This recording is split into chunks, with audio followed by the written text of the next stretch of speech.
সবচেয়ে যে জিনিসটা আমার কাছে বেশি খারাপ লাগছে সেটা হলো এই দেন কম দামে ডায়মন্ড টপ আপ, মানে ও ডায়মন্ড টপ আপের ব্যবসা শুরু করছে, মানে আমি ওমর ও আমার জায়গাটা নিয়ে কম দামে ডায়মন্ড টপ আপের ব্যবসা শুরু করতে নাম্বার দিয়ে দিছে, এই যে নাম্বার সে মামলার নামে তারা হচ্ছে আমার কাছে টাকা দিতেছে যে আমি অমুক থানার লোক, আমি ওই র্যাপের লোক, আমি হচ্ছে এসআই, আমি এটা, তুমি আমার নাম্বারে টাকা পেমেন্ট করো।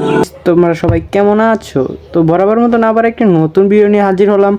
তো ওই যে যে ছেলেটাকে আমি ভিডিও বানিয়েছিলাম আজকে, ওই ছেলেটা দেখে আবার একটা ভিডিও ছাড়ার পরে আমি ভিডিওটা দেখে ওর সাথে আমি কন্ট্যাক্ট করার চেষ্টা করছি, কিন্তু ওর ফোন নাম্বারটা আবার বন্ধ করে থুয়ে দিছে যে যাতে ওই কেউ কল দিতে না পারে ওর ফোনে। তো বেশি কথা না বলে ওর ভিডিওটা কী বলে আজকে শুনে আসি, চলেন। সো আমি ওমর ভাইয়ের নামে ফেক আইডি খুলি, ওমর ভাইয়ের নামে টিকটক আইডি খুলি, হয়তো বা টিকটক থেকে আমি ইউটিউবে অনেক সাবস্ক্রাইবার নিই, সেখান থেকে আমার জার্নি শুরু হয় এই ইউটিউবে। আর আমার একটা ইচ্ছে ছিল যে আমি ইউটিউব থেকে কিছু একটা করবো, কিন্তু ওই ইচ্ছেটা হয়তো বা ফেক নামে ফেক আইডি খুলে করা। সো তারপরে আমার ইচ্ছে ছিল, মানুষের শখ থাকতেই পারে, আমার অনেক ভালো ভালো কন্টেন্ট যদি আপনারা সাপোর্ট দিয়ে দেন আমি অনেক ভালো ভালো কন্টেন্ট দেওয়ার চেষ্টা করতাম বা দিতাম। সো যাই হোক, এটা না কথা না বলি।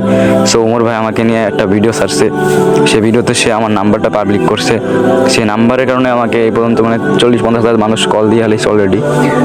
সো এই কলটা দেওয়ার পরে অনেক মানুষই আছে কি জানেন, এই যে ওমর ভাই বলছে যে মামলা করবে, সেই মামলার নামে তারা হচ্ছে আমার কাছে টাকা দিতেছে যে আমি অমুক থানার লোক, আমি ওই র্যাপের লোক, আমি হচ্ছে এসআই, আমি এটা, তুমি আমার নাম্বারে টাকা পেমেন্ট করো।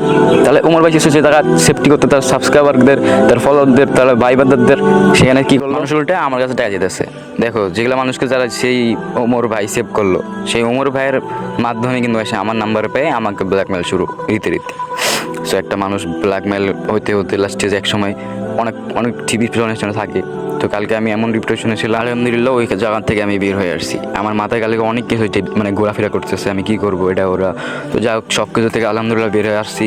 হয়তোবা ওমর ভাইয়ের একটা কারণে আমি আমার নিজের ভুল বুঝতে পেরেছি, আমি ওমর ভাইয়ের কাছে মাপ চাইছি, ওমর ভাইয়ের পা ধরায় বাকি আসছিল, সব কিছু আমি চাইছি। এবং যদি ওমর ভাই আমাকে মাফ করে তো করলো। আর এরপরও যারা ভাই আমাকে কীভাবে ফোন দিয়ে মানে একবার ব্ল্যাকমেল করছেন, যারা আমাকে বলছেন যে আমি যেতেছি এই থানার এই লোক, তাদের ভাই আমি আইনের ব্যবস্থা নিব। আর ওর কথাটা আমি শুনলাম, শোনার পরে দেখলাম যে ওই বললো যে ওমর ভাইয়ের ফ্যান, তার কাছ থেকে নাকি টাকা চাইতেছে। ওই ওমর ভাইয়ের ফ্যান ফলোয়ার কিছু নাই ভাই, যার মানুষের ভিতরে কী যে থাকে, তোমার ভিতরে অন্য কিছু চলে, আমার ভিতরে অন্য কিছু চলে, এটার কোনো সন্দেহ নেই ভাই। আর ওই কেমনে যেন এই পদক্ষেপটা নিছে, অনেক দেখো ভাই ইউটিউবার আছে, ওরা মনে করো যে অনেক ভালো ভালো কন্টেন্ট ক্রিয়েট করে, ভিডিও বানায়, কিন্তু সাপোর্ট পায় না ভাই, কেউ সাপোর্ট করে না ওদের।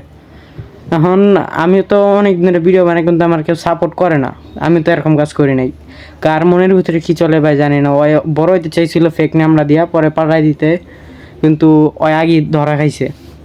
আর এখন ওমর ভাই স্টেপ নিব নাকি নিব না এটা আমরা জানি না, একেবারে কনফার্ম না। তখন আমি চাই যে ওমর ভাই স্টেপটা না নিয়ে।